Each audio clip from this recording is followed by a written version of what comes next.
Bueno, ahora vamos a tocar un tema muy importante, súper actual. El doctor Cáceres, doctor en epidemiología, médico, graduado además con su doctorado en la Universidad de Berkeley y además estudió aquí en la Cayetano Heredia, ha hecho un súper estudio sobre el machismo y la homofobia y un tema recontraactual, porque ustedes saben todo lo que se está discutiendo por el proyecto de unión civil de Carlos Brus. Hoy día el congresista Rosas ha presentado 1 millón de firmas en contra, incluso se ha ventilado, se ha dicho, se ha especulado de que la homofobia, de que el homosexualismo, la homosexualidad es contagiosa. Así que yo eso le voy a preguntar al doctor Carlos Cáceres, que es una autoridad en esta materia. ¿Cómo está, doctor Cáceres? Bienvenido. ¿Cómo estás, Milagros? Primero que nada, hablemos del machismo, porque tiene mucha relación con la homofobia, ¿no es cierto? ¿Cómo define usted el machismo? El machismo es un rasgo cultural en donde se, establece que los hombres y las mujeres tienen caminos muy distintos en su vida y que tienen rígidamente que hacer unas cosas sí y otras no, ¿no? Y por ejemplo, esto comienza desde que un niño o una niña nacen, se les suele vestir de colores distintos, se les prohíbe que jueguen con juegos que supuestamente corresponden al otro sexo. Y bueno, que hagan ciertas cosas o que no, tener permisos para salir, más fácilmente para los chicos que para las chicas. Sí, claro, los chicos pueden estar con la patota en la calle y las niñas no. Pero también los chicos no pueden llorar, tienen que, mucha mayor rigidez en su forma de expresar su sensibilidad, etcétera, ¿no? Y esto se evidencia luego en el mundo adulto, en el terreno profesional. Por ejemplo, se habla que en el Perú todavía hay diferencias en honorarios, en los mismos puestos entre un hombre y una mujer. ¿Es correcto? Sí, probablemente tiene que ver con machismo, con la idea de que una mujer no debe ganar más que un hombre, también con la idea de que una mujer tiene un sueldo complementario al de una pareja masculina, pero yo diría... ¿Complementario? ¿Por qué? Claro. Porque se supone que tiene pareja. Así es, yo creo que si no tiene pareja vive con su familia y como que nunca es un ingreso completo, ¿no? El que ella tiene. ¿Usted diría, doctor Cáceres, que el Perú es machista? Sí. Así, con todas sus letras. Todos somos machistas, vivimos en una cultura machista y por más que, seamos conscientes de eso, hemos sido formados en ella y creo, claro, hay un intento mayor en algunos que en otros de salirnos de ese molde y de criticarlo, pero esto está ahí. Ahora, ¿no? la prepotencia en el discurso mediático de los hombres es súper significativo, ¿no? Claro, también los hombres, los machos van a decir que las mujeres tienden a la victimización. ¿Cómo distingue usted en los medios de comunicación qué fenómeno del machismo le parece el más preocupante? Yo creo que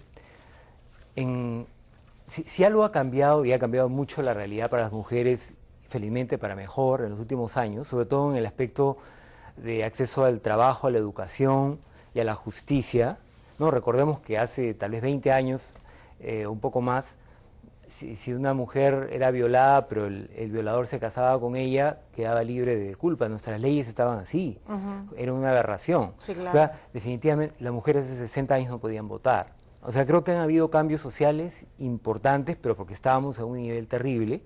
Ahora hay mayor igualdad en lo formal, pero todavía en lo cultural se mantienen diferencias grandes, ¿no? ¿La homofobia es una parte intrínseca del machismo? ¿Es intrínseco al machismo? ¿Es una prolongación? Es una característica de la forma controlar la sexualidad y los roles de género, y particularmente en la expresión entre hombres. O sea, una de las formas de expresar el machismo en las relaciones entre hombres, sociales entre hombres, es a través de chistes homofóbicos y como que siempre el chequeo de si alguien es homosexual o no, y la necesidad de mostrar que no lo es, ¿no? O sea, es un mecanismo de control social, ¿no? Y que también involucra a las mujeres, ¿no? Las mujeres también pueden participar de eso, pero por lo general es más obvio entre hombres. Y en el terreno del machismo y de la homofobia, primero del machismo, es obvio, como usted lo ha dicho, que el Perú es machista, pero en el estudio, he estado leyendo los cuadros que usted ha presentado en este estudio, la gente no reconoce que el Perú es machista, pero no se reconoce machista. Claro. Y pasa lo mismo, sí, esa persona es homofóbica, pero yo no soy homofóbica. Y claro, mi discurso está diciendo absolutamente lo contrario, pero no, pues voy a quedar como que soy una persona tolerante. ¿Por qué no asumen que sí son machistas, que sí son homofóbicos? Bueno, eso es una tendencia general cuando se responde estudios sociales. Uno puede reconocer un problema, pero por general lo ubica como que justo por encima de uno. Que ¿no? está en el otro. Que está, claro, hasta mi conducta está bien, pero un poquito más ya es, ¿no? Pero obviamente hay una serie de... Es una lectura bien peculiar, subjetiva, engañosa, y definitivamente ocurre lo mismo, como tú has dicho.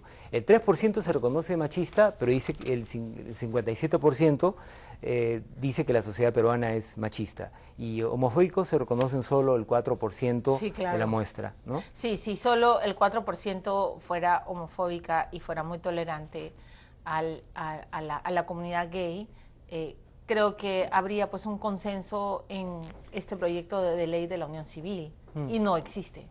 O sea, usted lo ha visto que en las encuestas hoy día, por ejemplo, el congresista Rosas ha presentado 1 millón de firmas contra este proyecto y ha dicho algo que es muy preocupante. Ha tratado de poner sobre el tapete que la homosexualidad puede ser incluso contagiosa. Usted es doctor epidemiólogo y me gustaría conocer su reflexión científica. Más que eso, yo te diría que trabajo con la OMS de hace años en comisiones del Departamento de Salud Reproductiva e Investigación y específicamente en salud sexual y en VIH, y es claro que nadie habla de enfermedad, o sea, la homosexualidad estuvo en una lista de enfermedades y fue retirada en 1990, ahora es una variante de la sexualidad en el marco de lo normal. Y digo, ¿Qué es la homosexualidad, si tuviéramos que ¿es una forma de definirla? sexualidad? Es una forma de sexualidad. Es más, es una forma de sexualidad bien específica de nuestro siglo y a partir del siglo XIX, porque el término se inventó a partir del siglo XIX o fines del siglo XVIII. Antes de eso no se hablaba de homosexualidad, y es más, digamos que se hablaba de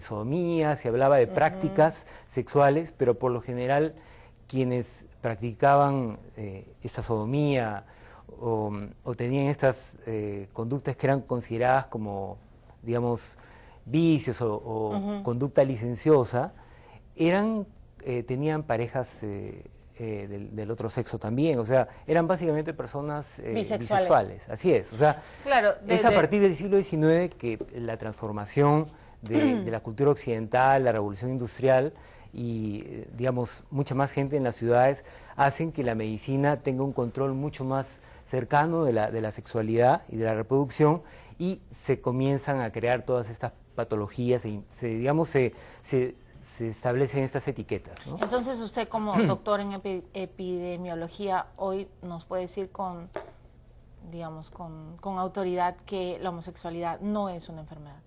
No, no es considerada enfermedad, y definitivamente, en cuanto a delito, no es considerado un delito en buena parte de los países. O sea, la situación legal... ¿Uno nace gay? Uno no... O sea, no podemos utilizar digamos, el tema de si es que es genético o no genético. La homosexualidad es específica de nuestro tiempo, y una persona puede nacer en un contexto dado donde hay factores internos, factores de la experiencia que tienes y de la cultura que te rodea, que te convierten, que te hacen, digamos, sentir de una manera o de otra. Y no es algo que ocurre en un momento dado de la vida, puede ocurrir hay gente que es primero heterosexual y luego aprende o siente que quiere ser homosexual por experiencia personal, y ocurre lo contrario también, gente que ha tenido experiencias homosexuales buena parte de su vida y luego entra en una fase heterosexual, pero no, definitivamente la sexualidad es fluida, ¿no? Y no se presta a etiquetas, ¿no? Simplemente es nuestra yo diría, una obsesión contemporánea, etiquetarlo todo y de alguna manera rigidizar una experiencia de vida que históricamente ha sido una experiencia muy fluida y que ha sido más o menos aceptada según las culturas del mundo, ¿no? Sí, claro, si no recordamos el Imperio Romano nomás. Vamos a la pausa, estamos conversando con el doctor Cáceres y después, ¿por qué? ¿Cuál es este lugar común que a veces utilizamos los periodistas, ¿no? ¿Cuál es el caldo de cultivo para el machismo? ¿Por qué? En la familia, evidentemente, la escuela, el trabajo, no sé, ¿en qué momento una persona se convierte más o menos machista? Ya venimos.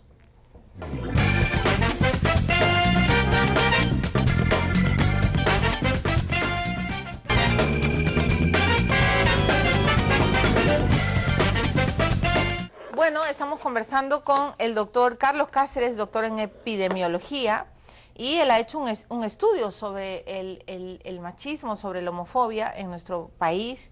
Hemos dicho en el bloque anterior que tristemente las personas dicen, sí, el Perú es muy homofóbico, pero yo no, ¿ah? Sí, el Perú es muy machista, pero ni hablar yo. Entonces, ¿cuándo una persona se hace machista? Cuando podemos, usted que ha estudiado tanto este fenómeno, ¿podría resolverlo que todo empiece en casa? Que es en el seno del hogar donde uno empieza a ser machista, homofóbico. Las estructuras que replican el machismo, ¿no?, en nuestra sociedad, el sexismo, machismo es un término no técnico, ¿no? Digamos, es un término más que utilizamos coloquialmente. El término técnico es sexismo, y ese sexismo particular que tenemos en América Latina y en los países del sur de Europa, tal vez, y en los países árabes, ¿no? Esa segregación bastante clara. Esto se reproduce en la familia, pero es el entorno cultural, familia, sistema educativo, medio de comunicación y calle, ¿no? Son como que los 4 espacios más importantes para un niño que se forma, o una niña. Entonces ellos van adquiriendo esta forma de ver las cosas porque reciben mensajes todo el tiempo en ese sentido, ¿no?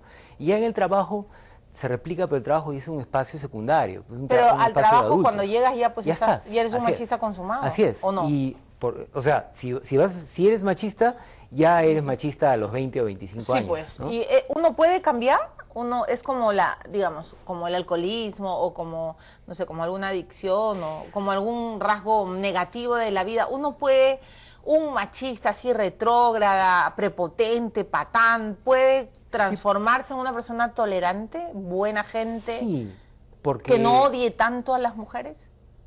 Sí, yo no diría que hay un odio, más bien es una situación de entenderse distinto y de entender que hay privilegios que las mujeres no tienen. Pero a veces parece que sí hay como un sentimiento muy negativo. Doctor, cuando uno va por la calle y recibe una serie de mensajes que dices, Dios mío, ¿qué les pasa? Las mujeres no vamos por el mundo hablando y comentando a grito pelado sobre el trasero, sobre las piernas o los brazos del hombre que está pasando por encima, ¿no? O sea, eso es bien agresivo. Creo que ustedes los hombres no se dan cuenta de cuánto pueden llegar a ofender a una mujer. Nunca he visto que cuando un hombre pase a una mujer de frente, se le, ¿no?, irrumpa y le diga, qué ricos hombros tienes, doctor Cáceres. ¿Cómo van a hacer eso? Por favor, ¿eso no es prepotente? ¿Eso no es patán? Sí, por supuesto, y es agresivo y es duro, pero creo que lo que está ocurriendo, eso que tú has relatado, básicamente ocurre en buena medida por presión del entorno, y los hombres a veces lo hacen no tanto para lanzarle el mensaje a las mujeres, sino para que sus colegas o amigos escuchen. No, los hacen solos también, ¿no? También, sí. También. Eso no sucede en otros países, entre comillas, en vías de desarrollo, porque les cae pues una severa multa, una severa sanción social y jurídica, claro. Es acoso, definitivamente, pero hay una cosa que es importante mencionar acá, que el machismo no solo es dañino para las mujeres y no solo representa beneficios para los hombres. O sea, creo que el gran mito es que el machismo es la lotería para los hombres, la cultura machista, cuando en realidad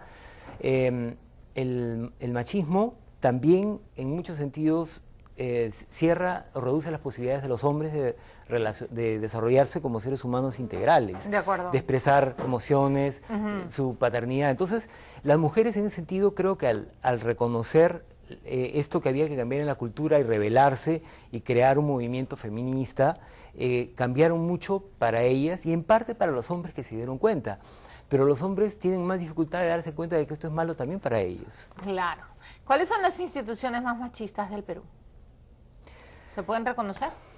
Creo que las instituciones, digamos, el ejército, los institutos armados son muy machistas, donde se establece este principio de masculinidad rígido, pero creo que obviamente las iglesias, ¿no? Y particularmente la iglesia católica es muy machista. Claro, ahora no tenemos ningún almirante gay, ¿no? No, uy, se mueren los marinos. Tampoco tenemos en el ejército ningún general homosexual. Bueno, no sabemos, de hecho, pues habrán, ¿no? En el ejército y en la marina, pero no es como en Estados Unidos, que ya hay coroneles, almirantes, sargentos, ¿no? Se sabe que hay personas homosexuales en todas las instituciones. Sí, claro. Y allí también. Lo que pasa es que cuando hay esta necesidad del ocultamiento extremo es mucho más peligroso, ¿no? Por supuesto, y con eso usted se valida lo que usted dice, ¿no? Las instituciones, las Fuerzas Armadas. Doctor Cáceres, espero que usted no sea machista. Todos nos reconocemos como machistas. A mí, tú sabes que me hicieron esa pregunta y se puso nervioso. Porque la verdad, creo que todos somos machistas y no podemos decir que no lo somos. Pero por lo menos cocina algo. Bueno, trato y cuando sé que no, de verdad, yo soy de las personas que cuando hago algo mal lo digo y no porque me parezca que es poco masculino. Poco hombre aceptarlo. Muy bien, le agradezco mucho. Hay solo un tema que es bien importante decirlo antes de que terminemos, ¿no? Este tema de la opinión y un poco quiénes están de acuerdo, quiénes no están de acuerdo con este tema de la unión civil.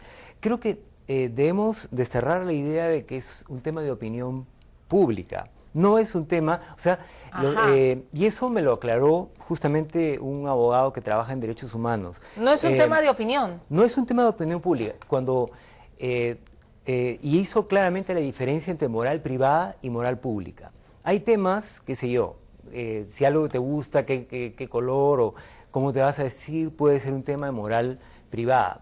Pero hay temas en los cuales si los dejas a la moral privada nunca te vas a poner de acuerdo y minorías como los negros en Estados Unidos o las mujeres jamás habrían, o sea, los hombres nunca habrían votado por mayoría para que las mujeres votaran. De acuerdo. La conquista de los derechos no tiene que ver con la opinión moral. Más bien ahí se establece que hay situaciones que ya forman parte de un código que se llama Derechos Humanos y eso tiene que ver con juicio de expertos. Y los juicios y los expertos internacionalmente, las Naciones Unidas y todas las organizaciones de derechos humanos dicen: acá tenemos que ir avanzando progresivamente a los derechos integrales y equitativos para todos. Ese es un mensaje clave. Perfecto, doctor. Ha sido clarísimo y le agradezco por este mensaje contundente y científico. El doctor Carlos Cáceres, doctor en epidemiología, ha estado hoy día en No Culpes a la Noche. Me voy, se terminó el programa. No sean machistas. Chao. Adiós.